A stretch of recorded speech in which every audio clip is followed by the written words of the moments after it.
Hello বন্ধুরা, আমি Sudip and welcome to Filmy Retake. এখন আমরা কথা বলবো জিও সিনেমায় রিলিজ করা নতুন ওয়েব সিরিজ শেখরস হোম নিয়ে। এটা একটা হিন্দি ওয়েব সিরিজ এবং পরিচালনা করেছেন সৃজিত মুখার্জি। তো এই সিরিজটা আমার কেমন লাগলো এইসব বিষয়ে থাকবে আলোচনা। দেখুন, সৃজিত মুখার্জির কাজ নিয়ে সবসময় আমি ক্রিটিসাইজ করি, যেগুলো ভালো লাগে না সেগুলো অকপটে বলি, বাট যে জিনিসটা ভালো লাগবে বা যখন ভালো লাগবে তখন সেটা নিয়েও মন খুলে প্রশংসা করা, এটাও আমার কাজ। এবং এই সিরিজটা আমি জাস্ট ছিটকে গেছি। মানে অবশ্যই ট্রেলারটা ভালো ছিল, বা কে কে মেনন যেখানে আছেন, যে কাজে আছেন, তার প্রতি একটা এক্সপেকটেশন থাকে, বিকজ কিছু কিছু জায়গা থাকে যদি ঘাটতি কোথাও থাকেও ইনি পারফরমেন্স দিয়ে বার করে দেন। তার ওই যে একটা একটা ইম্প্যাক্টফুল পারফরমেন্স থাকে, ওই সিনটার যে পুরো ডিজাইন হয় সেটাকে পুরো চেঞ্জ করে দিতে পারে। বাট এই যে একটা সিরিজ, এটা অবশ্যই একটা ডিটেকটিভ থ্রিলারের উপর বেস করে, এবং এই যে 6টা এপিসোড, সেখানেও গল্পের আপনি ভ্যারাইটি পাচ্ছেন। কোথাও গিয়ে লাস্ট এপিসোডে সেই কানেকশনটা ক্রিয়েট করে মেকার্সরা স্মার্টলি পুরো যে সিরিজটা আছে সেটার মধ্যে একটা একটা সম্পর্ক স্থাপন করে, একটা একই সূত্রে বেঁধে দেয়, এবং লাস্টে যে টুইস্ট বা টার্নসগুলো দিয়ে নতুন সিজন আনার যে হিন্টটা দেওয়া হয়েছে সেটাও বেশ স্মার্টলি। এবারে এই পুরো সিজনটার মধ্যে বা সিরিজটার মধ্যে, যেহেতু আমি বললাম যে অনেকগুলো গল্প পাবেন, তাই গল্প বলার কোনো জায়গা নেই, আমি সেটা বলছিও না।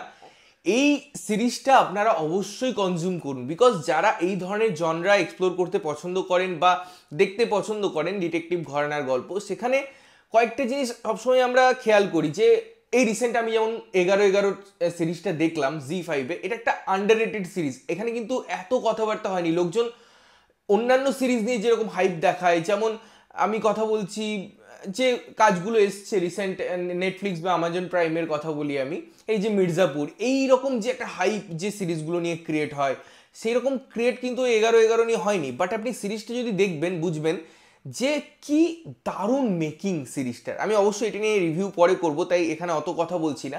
সেরকমই এই যে শেখর সোম, এটা আন্ডাররেটেড সিরিজ মতো ট্রিটমেন্ট মনে হবে আপনার, যে হয়তো অত কথাবার্তা হবে না। প্রথমত প্ল্যাটফর্মটাই, যেখানে অনেকে দেখে না, এখনও সাবস্ক্রাইব করেনি।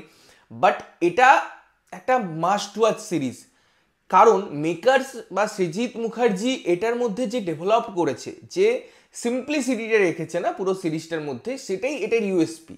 বিকজ কিছু গল্পে তার পারফরমেন্সটাকে এগিয়ে দিতে হয়, কিছু গল্পে তার বেসিক স্ট্রাকচারের মধ্যে ফোর্স দিতে হয়, নাকি আমি আদার্স অনুষাঙ্গিক বিষয়ে বেশি দেখাতে গেলাম, আর্ট দেখিয়ে দিলাম, বেশি বেশি মেকআপে কনসেন্ট্রেট করলাম, লুক অ্যান্ড ফিলে বেশি দেখতে গেলাম না।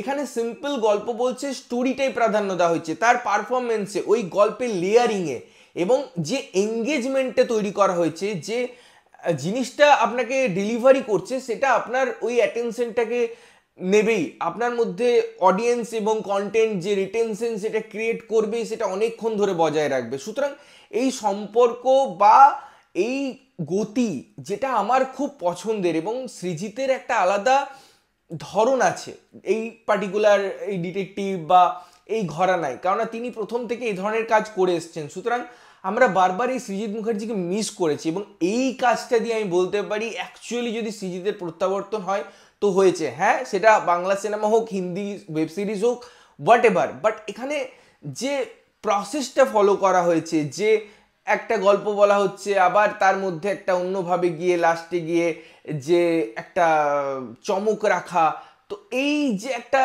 প্রসেস গল্প বলার ধরন, সেটা আমাদের অবশ্যই আকৃষ্ট করে। তার সাথে সাথে এর মিউজিক, টেকনিক্যালিটিস, যেহেতু একটা 90s-এর গল্প বলছে, সেই জায়গাটাকে এক্সপ্লোর করা বা সেইভাবে দেখানো, সেই সময়টাকে বা সেই সময়টাতে আমাদের ফিরিয়ে নিয়ে যাওয়া, এই সমস্ত দিকটা খুব সুন্দরভাবে এক্সপ্লোর হয়, খুব সুন্দরভাবে কানেকশন ক্রিয়েট করতে হেল্প করে। সো মিলেমিশে আমি টেকনিক্যালিটিসের কথা বলি, স্টোরি ডেভেলপমেন্টের কথা বলি, পারফরমেন্স, এবং আমি কে কে মেননের নাম বললাম শুধুমাত্র তিনি নন, আরও যে ক্যারেক্টারগুলো আছেন প্রত্যেকের অসম্ভব সুন্দর একে অপরের সাথে কোলাবোরেশন, এবং পুরো জিনিসটার একটা মানে এন্ড রেজাল্ট পুরোটা আমার মনে হয় খুব ভালো, এবং কোনো এপিসোডে আমাকে বোর ফিল করতে দেয়নি। 6টা এপিসোড আলাদা গল্প, তার মধ্যেও আমি যেমন বলছিলাম অনেক কিছু ব্যাপার আছে, সেই জায়গা থেকে আমাকে কিন্তু দারুণভাবে এঙ্গেজ করে রেখেছে পুরো এই সিরিজটা। এবং আমি সত্যি বলছি এই সিরিজটা দেখে আমি খুব খুশি হয়েছি, খুব খুশি হয়েছি। এবং সৃজিতের ওই পুরনো সৃজিতকে ফিরে পেয়েও আমার বেশ ভালো লাগছে। তো যারা তোমরা এখনো দেখোনি সিরিজটা, প্লিজ পারলে গিয়ে দেখো এবং দেখে এসে জানাও যে কেমন লাগলো। ততক্ষণের জন্য ভালো থাকবে, সুস্থ থাকবে এবং সবসময় ভালো জিনিস দেখবে। চ্যানেলটা যদি প্রথমবার দেখছো, লাইক কমেন্ট শেয়ার করতে হবে, সাবস্ক্রাইব করতে হবে, যাতে প্রত্যেকটা নোটিফিকেশন তোমাদের কাছে পৌঁছায়। দেখা হচ্ছে অন্য কোনো ভিডিওতে, ততক্ষণের জন্য টাটা।